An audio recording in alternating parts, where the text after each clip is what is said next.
emphasizes creating spaces for transformation, authentic enrollment, and the co-creation of culture. The deck encourages viewing crises as opportunity for growth and highlights the creation of resilient communities through genuine connections. And as you can see, we're made sure instead of just, being a well-rounded space. And that's what it's all about. And it's amazing how many things that we have influenced, not only in the United States, but globally. When you see other communities attempt to dress like us or listen to our forms of music that we created or position themselves to say that they're in those respective spaces, it starts to make you wonder how powerful our ability to influence is. And we have to start to take a more definitive perspective in responding to those areas. So it's the sacred art of space holding, which we as those of African descent have been doing very, very powerfully. Listening is the language of love. Builds on what we shared last week, because in the sacred art of deep listening, we discover that love speaks through presence, not words. When we truly listen, we create a holy space where transformation becomes possible. This is where healing begins, not in our responses, but in our reverent attention to what emerges in the space between souls. And it's something I know I've learned from Dr. Cheryl Clarke in regards to, being more interactive. Because you can be in a space and not interactive. You can be in a space and your body is there, but you're not there. You can be caught up in whatever it is that you're dealing with, but your physical form is there, but your mind is someplace else. And at times, you should allow yourself the benefit of being in the space just to listen. Sometimes people just desire to be listened to, even if you may not have a relevant response to it, but sometimes people just desire to be listened to. And that comes into creating a sacred space creation. Listening creates the container where transformation naturally unfolds. When we hold space with reverence, we invite the sacred into our conversations. And as we recognize those areas, you do would desire not just to be moving in the space where it's just you and the other person or you and other people, but to allow, the sacred or the divine or the deity to be in the midst of those conversations. Because as we know from scripture, it says that, I can be in the midst of you, just two or three, all you need is two people.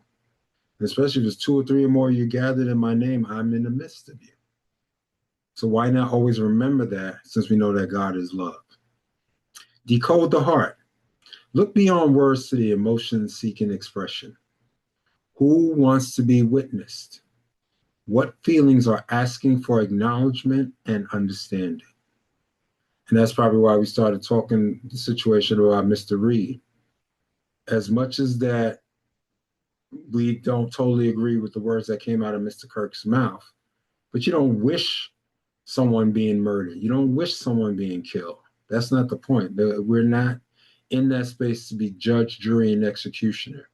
But at the same time, it does become a little bit disservicing when other individuals or other things that just don't seem right, it's like, okay, it's swept under the rug. Or even last week when Mr. Kirk was shot, two children were shot in the state of Colorado at a school.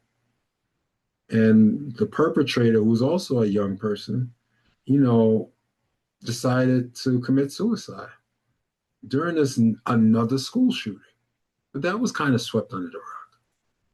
But we're talking about, flags that have staff and using the word assassination. And it's like,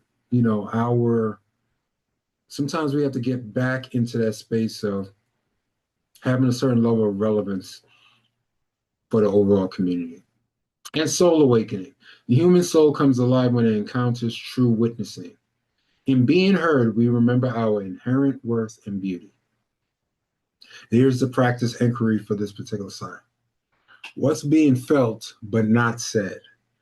Allow this question to guide your listening into deeper waters of understanding.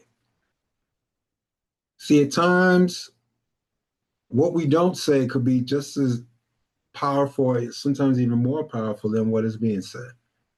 And with that, I'll ask Dr. Cheryl Clarke to chime in because I know she has some very deep thoughts when it comes to this. Because listening is a part of how she strategizes in her spaces of teaching people how to be effective in their communication. Dr. Cheryl.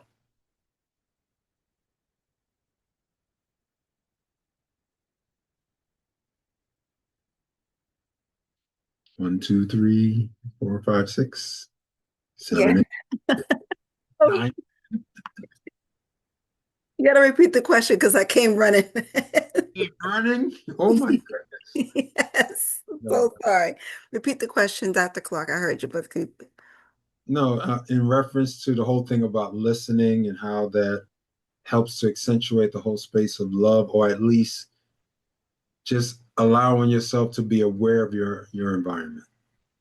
yeah. So I would really say like this is part right here, active listening. So at the last part, I didn't hear what you asked. Now I could have came on here and said, fake the funk like I heard you. But active listening is saying, you know, that's part of a love language that we need to know and decode for ourselves in regards to giving that other person be in conversation with someone. So when you're in a conversation with someone, allowing yourself to actually be with that person is when you don't hear something, you can actually say, can you repeat that? Mm, So I want to make sure I hear you so I got what you're saying. And that speaks to your soul. Because I could have said, Dr. Clark, I was listening to, I heard about the sacred spaces, the decoding the heart and the soul awakening. But the question, that last part of that question, I did not hear. Now, what happens when we come on a space and we do not even recognize or even acknowledge the fact and we act like we do? mm. Me, I think that that's what a lot of times we do. We fake the funk. A lot of times we act like we hear something and we're not present. And sometimes it's just be honest to say, listen, hey, Dr. Clark, could you repeat that? And that gives you an autonomy and me be able to speak to that space of understanding active listening. And I think this was a great little thing that just happened about active listening. And I'm complete, Dr. Clark. Excellent, excellent, excellent. And that moves us into this next phase. Become the space others want to enter. Enrollment is not about convincing or coercing, it's about becoming. So authentically aligned with possibility that others are naturally drawn to join you. When we speak with people rather than at them, we create a relational field that invites participation rather than resistance. True enrollment happens when we embody the future we're inviting others into. It's about being so present to what's possible that our very presence becomes an invitation to step into a more beautiful way of being together. In other words, enrollment is a relational field, not a transactional exchange. It emerges from our capacity to hold a vision so compelling that others can't help but want to be a part of its unfolding. And the reflection question before I read the bottom: am I being compelling or just correct? Notice the difference between rightness and resonance. And sometimes we can move in a space that we desire to be so right that we end up being wrong. But you're right. You may have answered the question correctly. But there's a difference of saying it with a very snarky attitude or a very matter of fact, a little pompousness. I know and you don't. Now you answered the question correctly, but would anybody really feel compelled to follow you if you're moving in a pompous type of way, or in a way where you feel that you're elitist? And that's one of the things that we're seeing, where we're seeing some of this divisiveness that sometimes happens with the rhetoric that's being shared. It becomes compelling for those who are easily manipulative. And unfortunately, as we were in another conversation earlier, and probably especially we have mainly Black women on with us tonight, and we're recognizing there is an attack that's happening to our community. And I would say in the 80s, 90s, and early 2000s, we would say that that attack would have been going towards Black men. How can we get the black man? How can we keep them down? How can we incarcerate them? How can we? But we're seeing that the game has changed. All of a sudden, how do black women have double right now the unemployment of white women? How did we lose over 300? How did black women lose over 300,000 positions in less than a year? We have to look at this. We can't, be all salty and be like, oh, that's just, economics and this, that, that. It says, no, no, no, pause. I learned about economics. This is not about economics. This is pretty much someone who's still utilizing his authority as a payback. Plain and simple. Sometimes you got to call a spade a spade. Because before, as we recognize that African American women are highly intelligent, they have plenty of education. They continue to position themselves in areas where they can be effective for the overall community, not just for our community, but for society at large. But now all of a sudden you use the fact of this Doge thing that you knew wasn't there for really cutting waste. No, it was really systemic. And we have to look at those tea leaves and be aware of that. So we are responsible enough to even be still even more supportive of the women in our community. And not from the standpoint of just saying from the financial sense, because now we're talking about the emotional sense. We're talking about now these children that some of these women are probably single mothers who are head of households.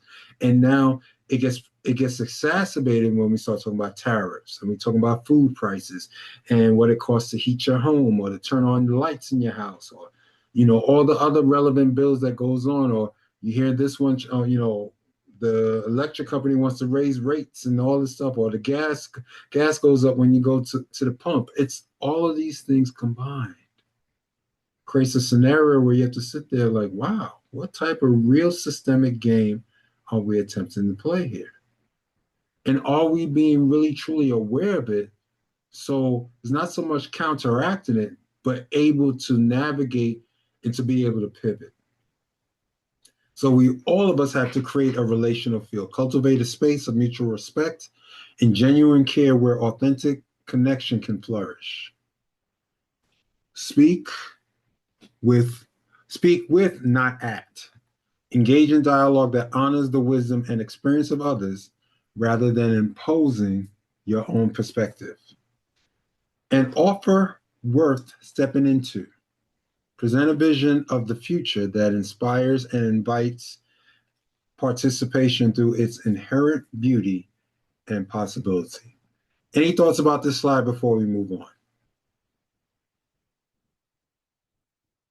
Excellent. Protect what we build together.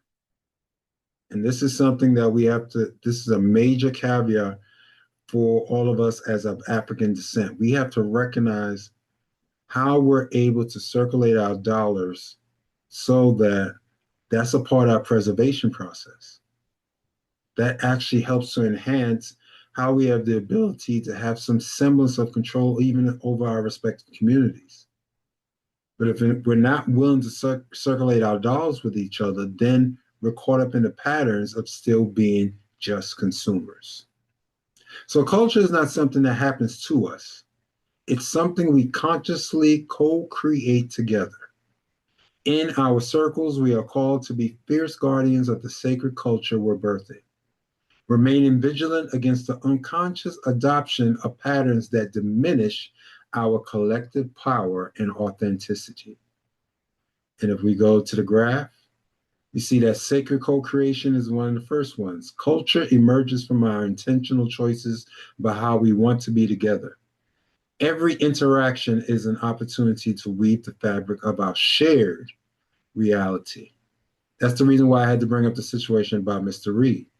Yeah, I know that's Mississippi. Mississippi is nowhere near Pennsylvania, probably nowhere near St. Martin, nowhere near state of New York, but this is something that to me affects our community. We have to be aware. There's a family out there that's hurting, that's looking for answers. And it's like, oh, it's just another black person. Okay, yeah, we skip. No, no, no. Whoa, whoa, whoa. We're not skipping over it. We're not making it seem like Mr. Reed is less than or doesn't deserve the attention. No, that's disrespectful. Everyone in our community deserves something. We're all, as Miss Mooring said, alluded to earlier, we're all God's children. So why are we stepping over that one? And okay, this one we're going to focus upon and give all this pomp and circumstance. And this one's like, oh, this is afterthought. No, we're not doing that. Guard against dilution. External cultural patterns can unconsciously infiltrate our circles, weakening the unique essence we're cultivating. Stay awake to what serves your vision. I don't care if you only getting a 0.5% or 1% better per day, that's better than nothing. If you're cultivating yourself through knowledge, if you're cultivating yourself through your health measures, if you're cultivating yourself in whatever patterns that can enhance what you're doing, then please cultivate that. And don't let anything come into your space that's going to allow you to feel like, oh, I can get to that sometime, or I'll minimize that, or that doesn't really need my attention. No, it always needs your attention. Consistency in every area allows for a possibility to be, expressed. So we must always guard against dilution. Preserve your circle power. When we imitate outside norms instead of honoring our organic emergence, we lose the distinctive magic that makes our gathering sacred. Just recognize that when you have those times, even with your family members, you don't always have to agree with each other, but there's certain things that has to be preserved because we have to honor the fact that you don't have to like someone, but you have to respect the fact they're part of your bloodline. I know King David, if we want to go biblically, and as I've been getting myself more and more into my Bible, really, really delving into that Old Testament, a lot of David's bloodline, especially those kings that came down way after Solomon and everything. Oh my goodness, some of these people are bone crazy, but they were still part of his bloodline. When you still see in the annals of how they document it in scripture, it still says, okay, they were buried in the area where the kings and the bloodline of David were done. It says, wait, this person was buck wild crazy. Still part of the bloodline. We all have that crazy cousin or that crazy relative. But it's still something that we still have to honor.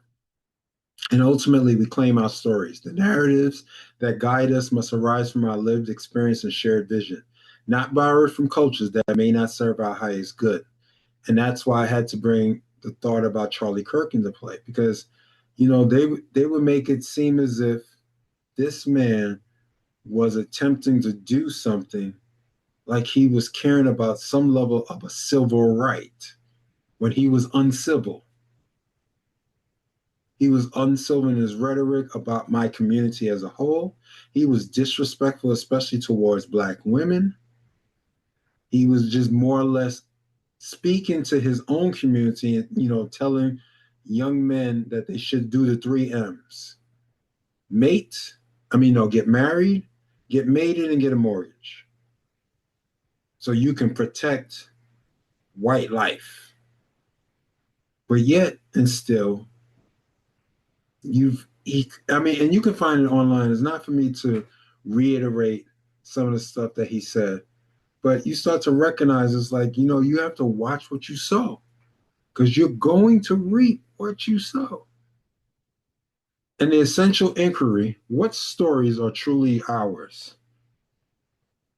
Take time to distinguish between inherited patterns and the authentic culture you're creating together. And that's important. Regardless if we are in different states, different countries, different dispensations, we still have a shared space. I remember the other day I was with Dr. Cheryl, and I don't know how the conversation led into this, but then we started checking our backgrounds, to see, our DNA, how much percentage of us with this and that, and da. We started going through the numbers and seeing the percentages and how much Benin I have or Nigerian and da. But that all gives a respective space to say, okay, this has created who Dr. Clarke will ultimately become. And I can't disrespect the bloodline. It is what it is, and it's not what it's not. And so that's my thought about making sure. And plus, when we think about our stories, that's why we have griots. That goes back to our Africanness. The griots are the individuals of our respective tribes that continue to perpetuate and share the history. And so when we start to recognize that our history didn't begin in slavery, but our history has a very strong pattern and foundation that some specific individuals desire for us not to know of, because then they can continue to sell the lie. And so we must claim back our stories. Who are you being? Now we're going into the space of ontology again.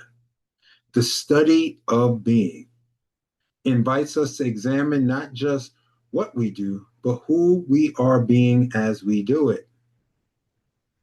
In the sacred space of our circles, identity is always under construction, always becoming something more aligned with our highest truth.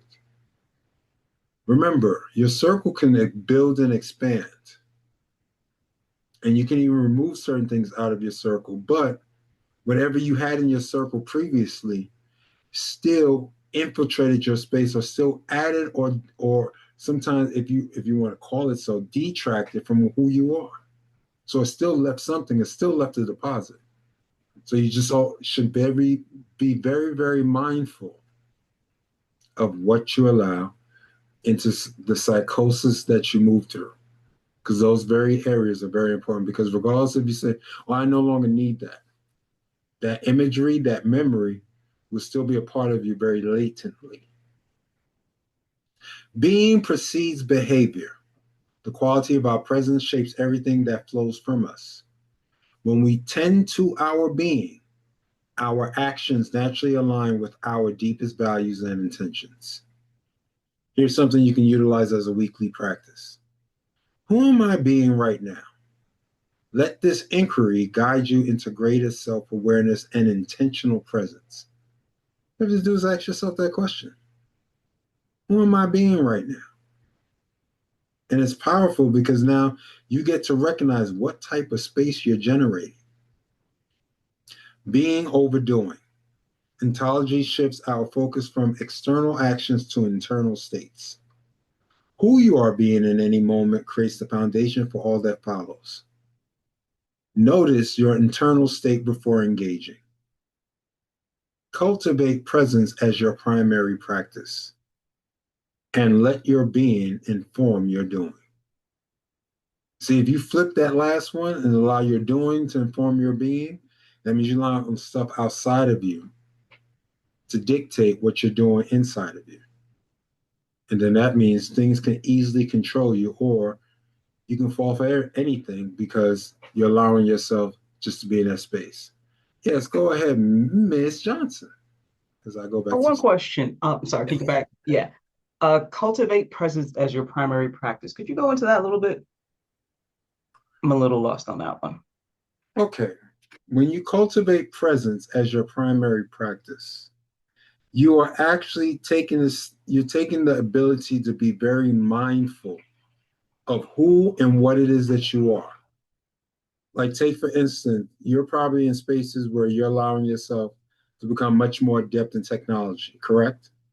And each day that you allow yourself to be in that presence, you're cultivating who it is that you're ultimately becoming.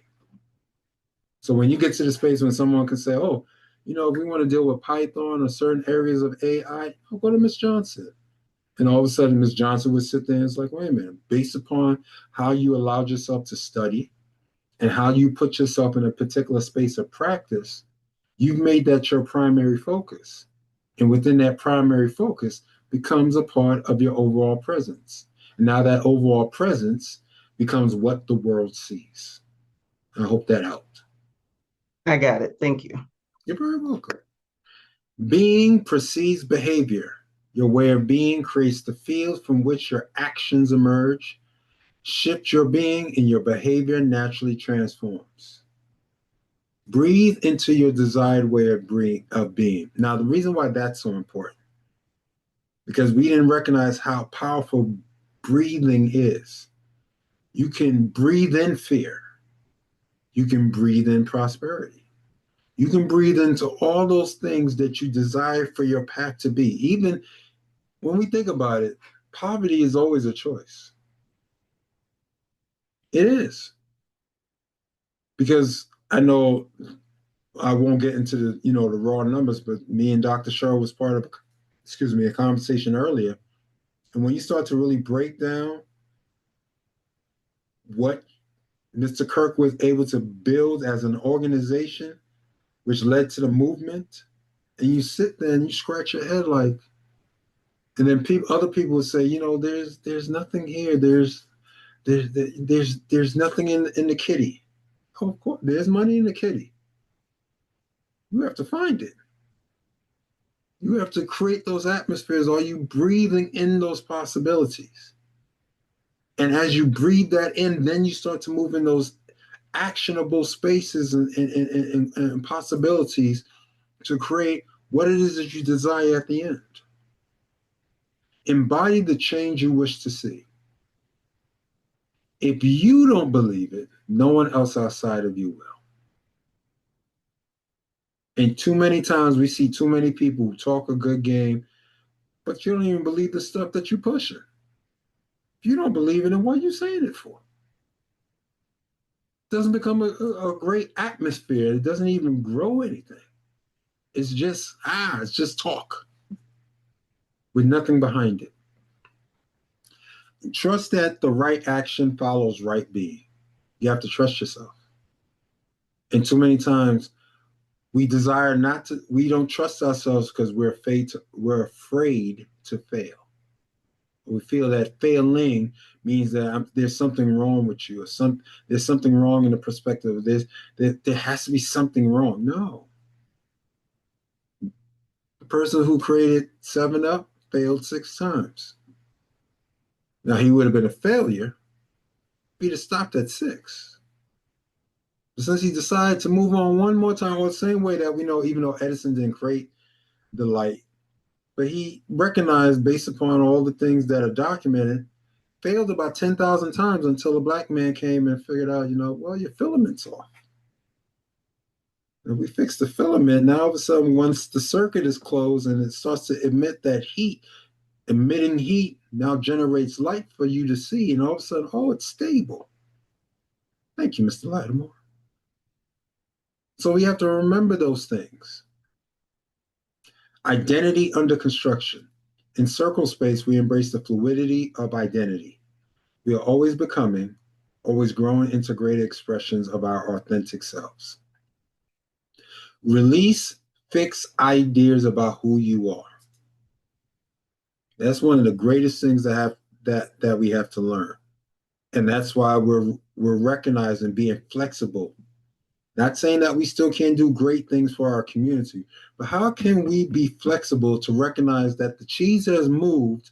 It's not so much that you're running away from where the mouse hole is or the mouse trap is, but you recognize, wait a minute, if I redirect that energy, some of that cheese can still come in my direction.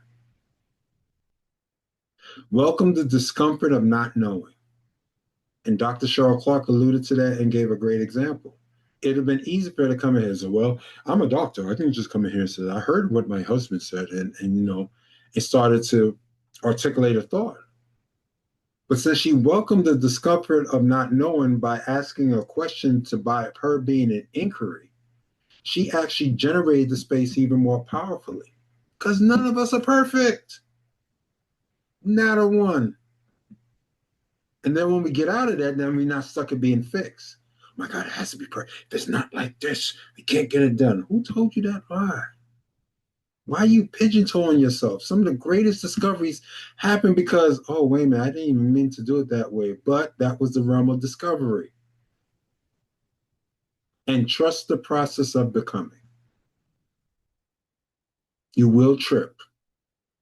You will not always get it right. You may have to apologize.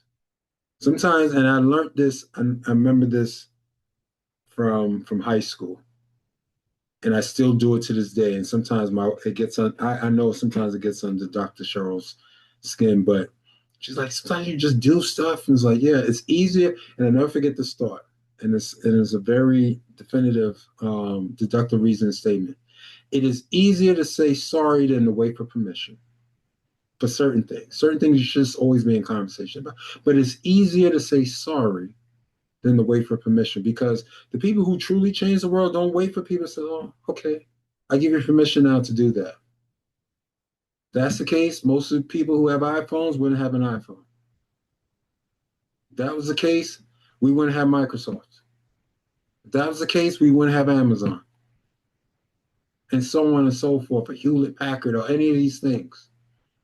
Technology companies, or different dispensations, different companies. People have to take a risk. Oh, that may not work. Yeah, it may not work, but suppose it does. Because if something works or if it doesn't work, you're right either way. You have to make the choice of recognizing, who are you being?